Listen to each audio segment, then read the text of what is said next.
Hello everyone, and welcome back to our channel. Today, we delving into one of the most fascinating and mysterious topics found within ancient scriptures: the enigmatic red heifer. What is it, and why has it captivated people for millennia? Let's explore together. The story of the red heifer begins in the book of Numbers, chapter 19. It describes a very specific and unusual ritual commanded by God to the Israelites. This wasn't just any ceremony, it was the key to purification, a way to cleanse individuals who had come into contact with death, making them ritually pure again so they could participate in the sacred life of the community and enter the holy sanctuary. Imagine ancient Israel. The tabernacle, and later the temple in Jerusalem, was the center of their spiritual world. It was a place of immense holiness where God's presence was believed to dwell. To enter this sacred space or even participate in its rituals, a person had to be in a state of ritual purity. However, life is fragile, and contact with the deceased, a fundamental part of human experience, would render a person ritually impure. This impurity wasn't about being sinful or dirty. It was a spiritual state that separated them from the holiness of the sanctuary. This created a significant challenge. How could a community constantly dealing with mortality maintain its connection to the divine? This is where the red heifer comes in. The ritual described in Numbers 19 was the unique, divinely prescribed solution. The law required a very specific animal, a young female cow that was completely red without a single hair of another color. It also had to be without blemish, meaning it had no physical defects, and it must have never been yoked, meaning it had never been used for any kind of labor. Finding such an animal was, and still is, exceptionally rare. Think about it, the odds of a cow being born perfectly red without even one white or black hair are astronomical. This rarity immediately marked the ritual as something extraordinary and set apart. Once this rare heifer was found, it was taken outside the camp, a place ritually separate from the community's living space. There, in the presence of the priest, it was sacrificed. Its blood was then sprinkled 7 times in the direction of the front of the tabernacle, symbolizing the atonement and cleansing power of the sacrifice being directed toward the heart of the nation as worship. The entire heifer's skin, flesh, blood, and even its dung was then burned completely on a pyre. But the ritual didn't end there. As the heifer burned, 3 specific items were added to the fire: a piece of cedar wood, a branch of hyssop, and a scarlet-dyed thread or wool. Each of these items carried deep symbolic meaning. Cedar wood was known for its durability and resistance to decay, symbolizing permanence and incorruptibility. Hyssop was a common plant used in purification rituals, often associated with cleansing and healing. The scarlet thread represented the blood and life, but also sin and impurity that needed to be cleansed. Together, their ashes mingled with those of the red heifer, creating a powerful mixture. The resulting ashes were then collected and stored in a clean place outside the camp. These weren't just ordinary ashes. They were the essential ingredient for creating the water of purification. Whenever someone became ritually impure from contact with a dead body, a small amount of these ashes would be mixed with fresh, living water from a spring or river.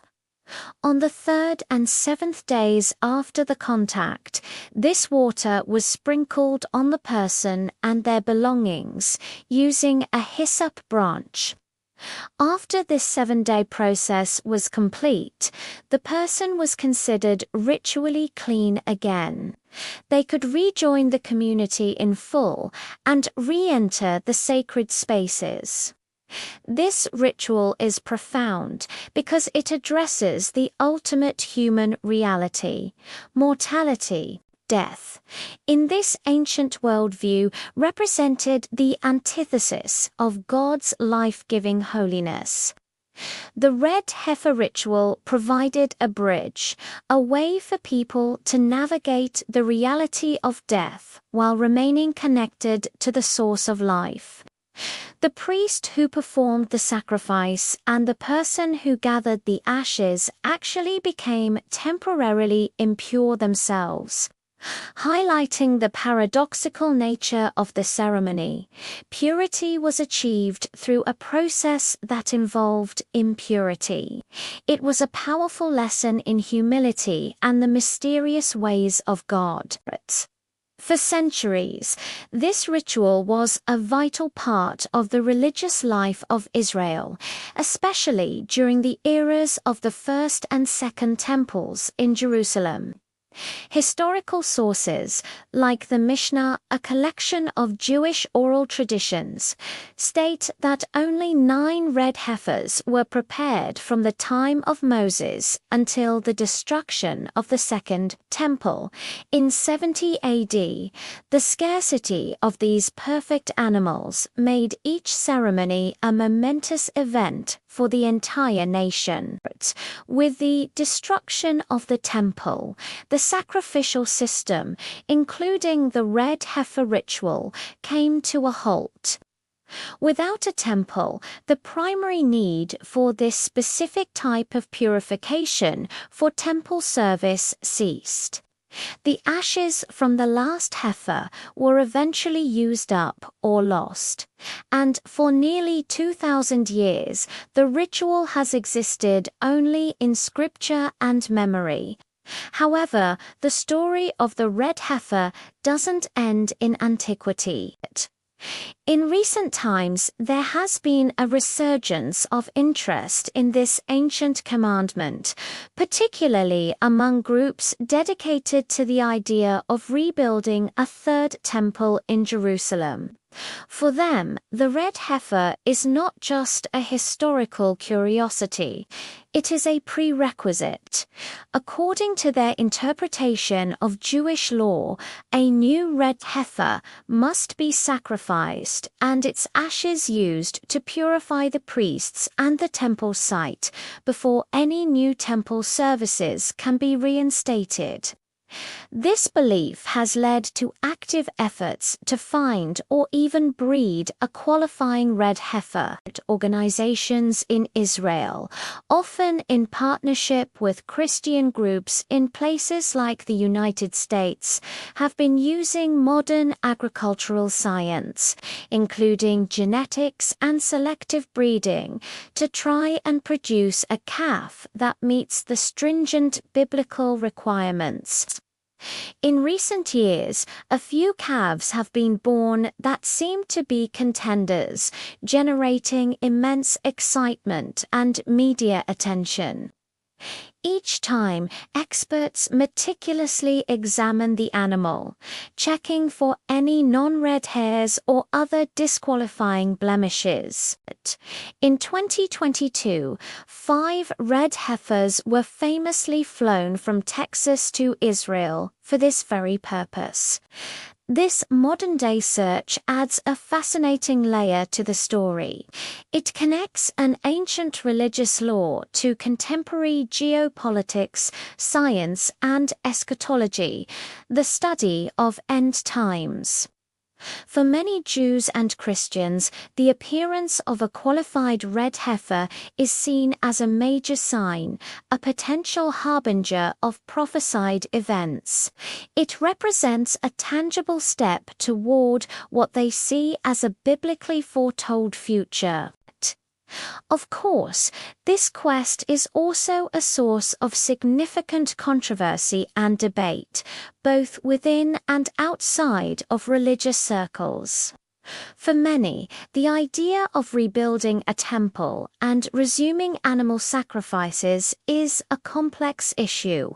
For others, particularly in the context of the modern Middle East, such efforts are seen as highly provocative. Regardless of one's personal beliefs, the red heifer remains a powerful symbol. It's a story about life and death, purity and impurity, and the human quest for connection with the divine.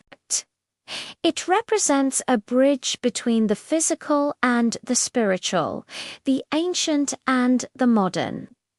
It's a testament to how an ancient text can continue to inspire, challenge, and shape the actions of people thousands of years later. From a mysterious law in the Book of Numbers to a modern-day agricultural and theological quest, the journey of the red heifer is far from over. Thank you so much for joining me on this deep dive today. It's a complex topic with a rich history and a very active present. What are your thoughts on the red heifer? Let me know in the comments below. If you found this video interesting and learned something new, please give it a thumbs up. And don't forget to subscribe and hit that notification bell so you don't miss our next exploration into fascinating stories from history and scripture. Thanks for watching, and we'll see you in the next video.